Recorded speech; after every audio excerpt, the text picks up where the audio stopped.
brought you by Silver Pumps and Motors. Top quality और consistent performance के लिए सिर्फ सिल्वर पंप्स नाम याद रखना। అల్లు అర్జున్ అట్లీ సినిమాపై మొదటి నుంచి కూడా క్లారిటీ కంటే కన్ఫ్యూజన్ ఎక్కువగా ఉంది. ఒకసారి నిర్మాతలు మారిపోయారు అంటారు, ఇంకోసారి దర్శకుడే మారిపోయారంటారు, మరోసారి ప్రాజెక్టే ఆగిపోయిందంటారు. ఇలా రోజుకొక విధంగా ట్రెండ్ అవుతోంది ఈ ప్రాజెక్ట్. అసలు అట్లీ అల్లు అర్జున్ ప్రాజెక్ట్ స్టేటస్ ఏంటి? స్టోరీ సిట్టింగ్స్ అసలు మొదలయ్యాయా లేదా? చూడండి ఎక్స్క్లూజివ్గా. పుష్ప కోసం తెలియకుండానే 5 ఏళ్లిచ్చేశారు అల్లు అర్జున్. అందుకే ఇకపై ఏడాదికి 2 సినిమాలు ఫిక్స్ అయిపోయారు ఈయన.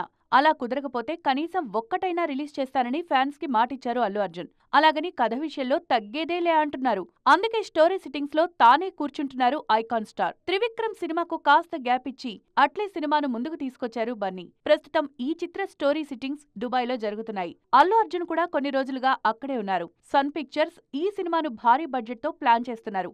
ఇందులో 5 హీరోయిన్లుంటారని, జాన్వీ కపూర్ మెయిన్ హీరోయిన్ అని తెలుస్తోంది. అల్లు అర్జున్ అట్లీ సినిమా నుంచి సన్ పిక్చర్స్ తప్పుకుందని వస్తున్న వార్తల్లో నిజం లేదని తెలుస్తోంది.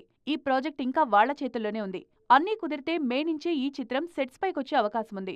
ఎట్టి పరిస్థితుల్లో ఈ సినిమా షూటింగ్ ఏడాదిలోపే పూర్తి చేయాలని బన్నీ కండిషన్ పెట్టారు. అట్లే దీనికి ఫిక్స్ అయ్యే స్క్రిప్ట్ వర్క్ మొదలు పెట్టారు. అట్లే తర్వాత త్రివిక్రమ్ తో భారీ మైథలాజికల్ ప్రాజెక్టుకు సిద్ధం కానున్నారు అల్లు అర్జున్. నిజానికి అట్లీ కంటే ముందే ఈ సినిమా మొదలు పెట్టాల్సిన ఓ అండర్స్టాండింగ్ ప్రకారమే త్రివిక్రమ్ కు టైం ఇచ్చారు అల్లు అర్జున్. దీనికోసం ప్రీ ప్రొడక్షన్ వర్క్ భారీగా చేయాల్సింటుంది. అందుకే గురూజీకి కావలసినంత టైం ఇచ్చారు బన్నీ. ఈలోపు అట్లీ సినిమాతో రానున్నారీనా.